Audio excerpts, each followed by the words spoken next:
So, good morning. Today, we'll be starting with the textbook Writing for the Screen Theory and Praxis. So, as we all know, as the title suggests, it is writing for the screen. So, screenwriting. So, I think you might not be familiar with the term screenwriting, but there is another term which we use quite like interchangeably, and you might be familiar with. That is script writing. So I'm sure what most of you know what is a script. So what is it? A script writing is a script or is a written document or a written direction that is used for a movie. So screenwriting is also something similar. It is also written, it is also like a script that is written for a movie, teleplay, etc. So then why did I use the word interchangeably, like quite interchangeably? Like, is there any difference? Yes, there is a very slight difference. That is, a screenwriting is written for the screen, that is to be shown in a screen, like teleplays, movie scripts, etc. Or when it comes to script writing, it should be necessarily be for the screen. That is like for dramas, radio plays. It is not being telecasted in the screen, right? So a script is anything that that should can be shown, like that can be directed into a movie or anything. But when it comes to screenwriting, it should be for the screen. I hope it is clear. Now, let us move into the introduction part. So, with this, I would like to introduce to you to the introduction to screenwriting. That is, screenwriting is a craft of writing scripts for films, television, and other visual media. I think that definition is itself self-explanatory. That is, of course, we know screenwriting is not something easy peasy. It requires it is a craft. It requires patience. It needs time. So it's a craft of writing script for film, television, and other visual media. As I said, it is for the screen. It combines elements of storytelling. Of course, in a script, we know there should be a story being told. Structure, it should follow a precise structure. Dialogue, we know that of course it should be, the movie must consist of dialogue, but it isn't necessarily, because we know there used to be silent films too, isn't it? Like Charlie Chaplin's and all. And visual direction to guide the production process and engage audiences. Like, of course, there should be visual direction, because you know what the scriptwriter or the screenwriter intends, it should be shown.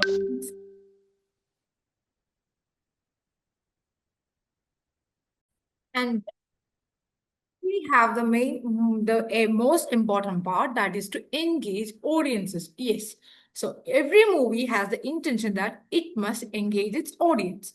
So with this, I hope the definition is clear. That is, screenwriting is the craft of writing scripts for films, television, and other visual media. It combines elements of storytelling, structure, dialogue, and visual direction to guide the production process and engage audiences.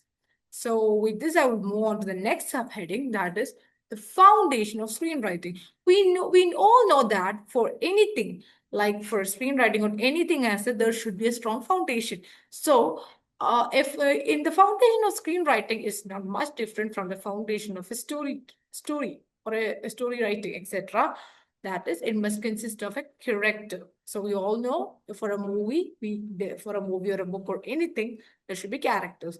So there will be a protagonist, that is the central character, an antagonist, that is a villain, supporting characters that that is required for the narration. They might not be of the importance of the main character's role, etc. Then we have plot, that is the sequence of events that lead up to the story. So the plot will be the sequence of events that will eventually become the story.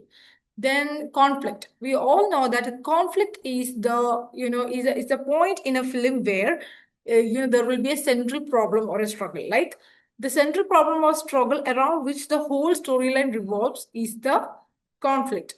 For example, in the movie Tudaru, the central conflict was the death of the Mohanlal's son.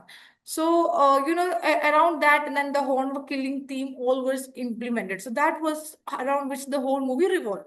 Then we have theme. Theme is very necessary. As I said, the example of Tudarum. In Tudarum, it was against honor killing. Like, although in the movie it is portrayed, the message was honor killing is not acceptable. So, around which the whole movie revolved. So, theme is also important. Then we have setting. Of course, the location. As we all know, a picture speaks thousand words. So it is the setting of the movie that tells the story without telling it. So the setting is as important as all the other stated above. So the next we have, this next subtopic is, subheading is, I'm sorry, that is visual storytelling or narration. So there are three key rules that one must remember while writing a script. That is to show rather than tell. You must always remember that while writing a script, we must, add things that can be shown.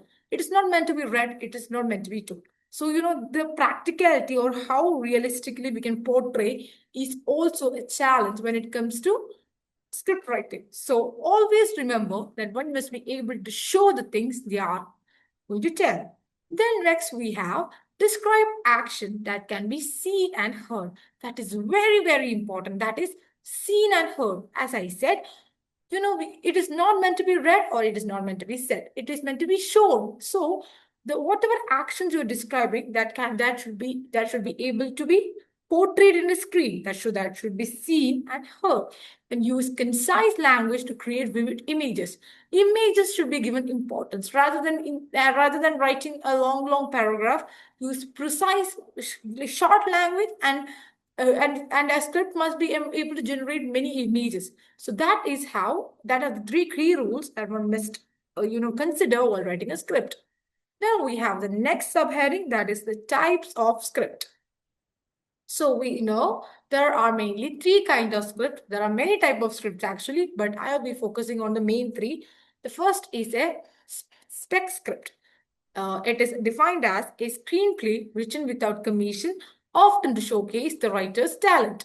So, a spec script is a non-commissioned work. That is, usually there are two types of script. In one case, a script writer is hired to write the script. So that is a commissioned work because that person already knows that this will be converted into a movie. So he or she is forced to follow the conventions or etc.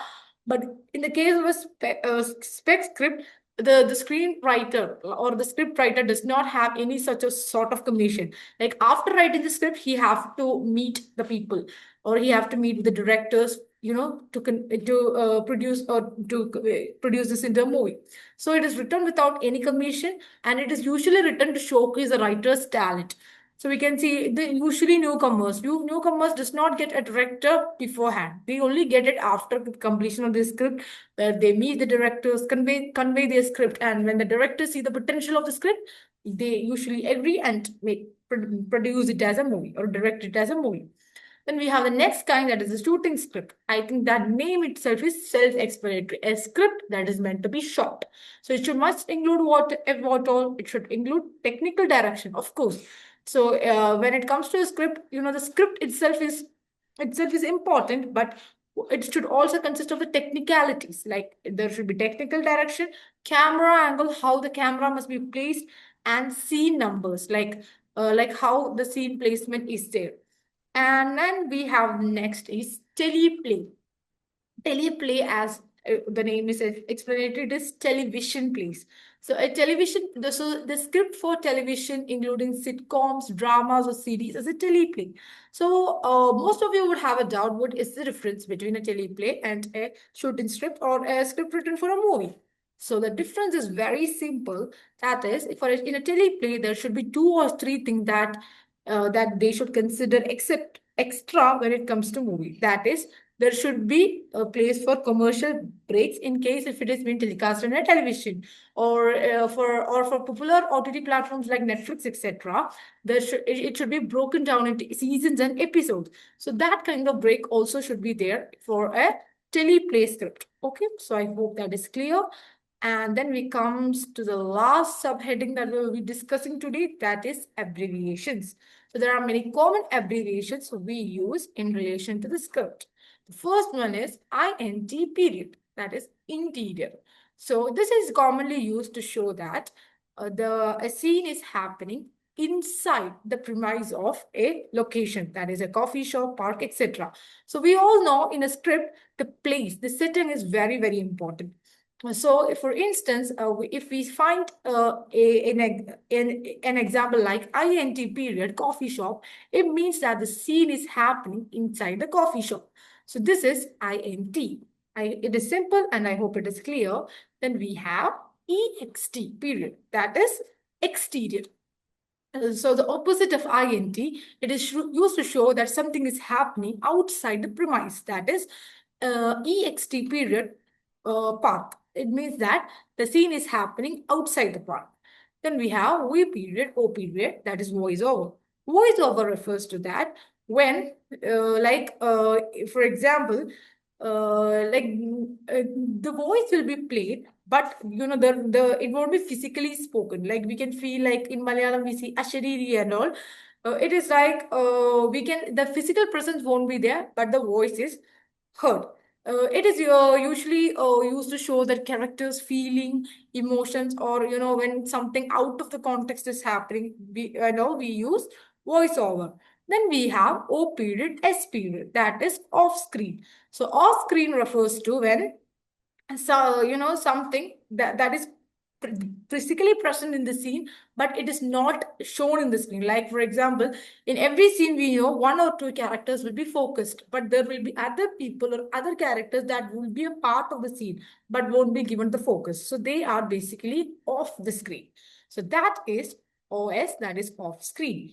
Then we have POV, that is the most common point of view. Of course, we know there will be a person through whose point of view this story will be told.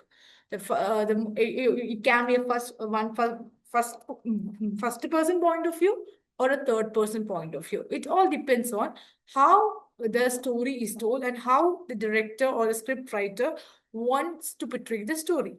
Then we have montage.